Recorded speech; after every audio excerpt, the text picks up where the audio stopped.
എറണാകുളം കളമശ്ശേരി HMTയിൽ വൻ തീപിടുത്തം. കിടക്ക ഗോഡൌണിലുള്ള തീപിടുത്തം ഉണ്ടായത്. ഫയർഫോഴ്സ് എത്തി തീയണക്കാനുള്ള ശ്രമം തുടരുന്നു.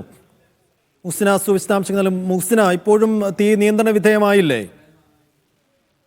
തീ നിയന്ത്രണ വിധേയമാകുന്നുണ്ട്. കൂടുതൽ ഇടങ്ങളിലേക്ക് പടരാതിരിക്കാനുള്ള ശ്രമം ഫയർഫോഴ്സിന് തടയാനായിട്ടുണ്ട് എന്ന് തന്നെയാണ് മനസ്സിലാക്കുന്നത്.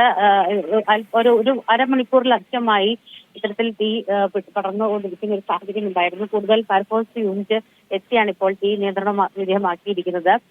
സീപോർട്ട് എയർപോർട്ട് റോഡിന് സമീപം പ്രവർത്തിക്കുന്ന കിടക്ക ഗോഡൌണിലാണ് ഇത്തരത്തിൽ തീ ഉയർന്നത്.